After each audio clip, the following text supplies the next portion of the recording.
Hello everyone, मैं सनी गोस्वामी स्वागत करता हूं आपका पिनेकल में।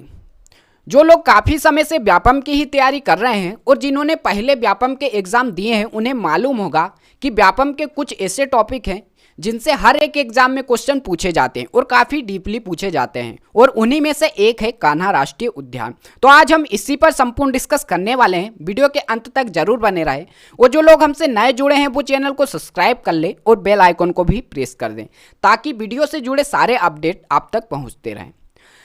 अगर हम बात करें कान्हा राष्ट्रीय उद्यान की तो यह प्रदेश का प्रथम अभ्यारण्य है और साथ ही प्रोजेक्ट टाइगर में शामिल होने वाला पहला राष्ट्रीय उद्यान और उद्यान है। अगर हम इसके वर्ग किलोमीटर की बात करें, यह कितने क्षेत्रफल में फैला हुआ है, तो यह राष्ट्रीय पार्क 940 वर्ग किलोमीटर में फैला हुआ है और काफ़ी लोकप्रिय है मध्य प्रदेश के लिहाज से न और भारत के लिहाज से भी, क्योंकि यह मध्य प्रदेश में तो काफ़ी फेमस है ही, साथ ही अगर हम भारत की बात करें तो ये राष्ट्रीय पार्कों में इसकी जो गिनती होती है वो काफ़ी लोकप्रिय राष्ट्रीय पार्कों में होती है।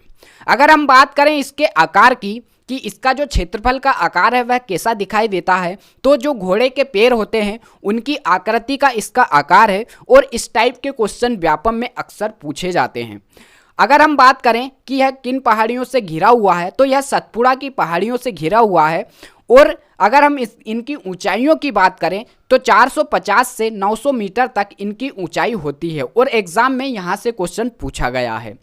अगर हम इसके अंतर्गत आने वाली घाटियों की बात करें तो इसके अंतर्गत बंजर और हेलन घाटी आती है जो काफ़ी महत्वपूर्ण है एग्ज़ाम के पॉइंट ऑफ व्यू से, क्योंकि कोई भी एग्ज़ाम देख लो व्यापम का, इस क्वेश्चन को वह काफ़ी समय से ऐड कर रहा है। तो आपको याद रखना है कि बंजर और हेलन घाटियाँ किस राष्ट्रीय पार्क के अंतर्गत आती है, तो वो कान्हा राष्ट्रीय पार्क के अंतर्गत आती है।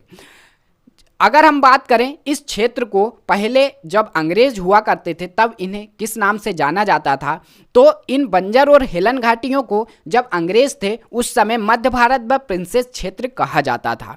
आगे बढ़ते हैं तो आगे हम बात करेंगे 1879 और 1910 ईस्वी तक यह क्षेत्र जो था वह अंग्रेजों का शिकार स्थल हुआ करता था।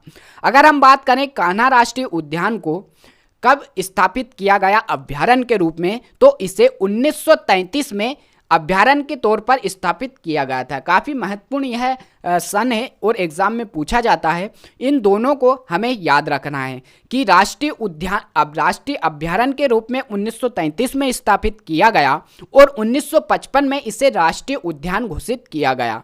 अगर हम बात करें तो यहाँ पर जो पशु पक्षी संरक्षित किए जाते हैं और साथ ही अगर हम बात करें तो यह अपने बारहसिंगा के लिए काफ़ी लोकप्रिय है।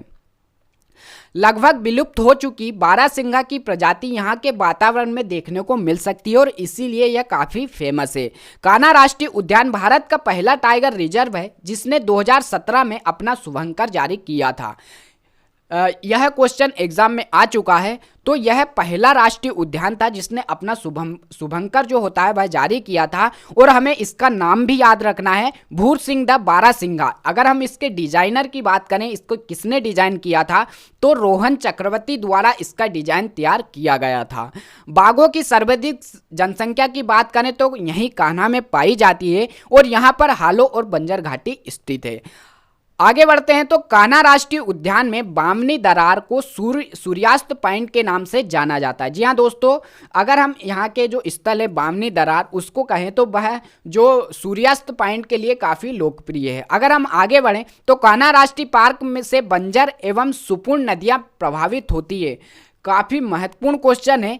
अक्सर एग्जाम में जो राष्ट्रीय उद्यान होते हैं या अभ्यारण्य होते हैं उनके बीच में अगर कोई नदी होती है तो यह पूछी जाती है, तो बंजर एवं सुपूर्ण नदी यहाँ से होकर बहती है। यहाँ पर एक क्वेश्चन आपके लिए छोड़कर जा रहा हूँ कि पन्ना जो राष्ट्रीय उद्यान है उसके बीच से भी एक नदी बहती है या उसके आजू बाजू जो नदी है वह कौन सी नदी है, आपको कमेंट बॉक्स में आंसर करना है। आगे बढ़ें तो कान्हा में उष्णकटिबंधीय शुष्क पर्णपाती वन पाए जाते हैं।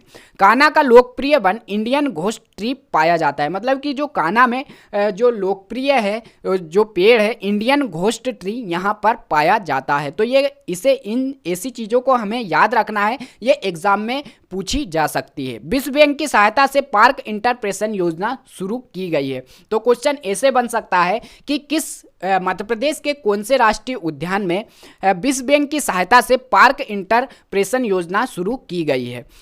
आगे बात करें तो प्रदेश का पहला राष्ट्रीय उद्यान जिसमें हवाई पट्टी शुरू की गई थी तो यह कान्हा हो जाता है। 1999 सर्वश्रेष्ठ पर्यटन का पुरस्कार कान्हा को मिल चुका है और लप्सी नामक प्रसिद्ध शिकारी का स्मारक स्थल है। तो दोस्तों ये लप्सी नामक प्रसिद्ध जो शिकारी थे उनका यह स्मारक स्थल यहाँ पर बनाया गया है। तो आई होप आपको यह वीडियो पसंद आया होगा। वीडियो पसंद आया तो वीडियो को लाइक जरूर करें। Thank you for watching. मिलते हैं नेक्स्ट वीडियो में।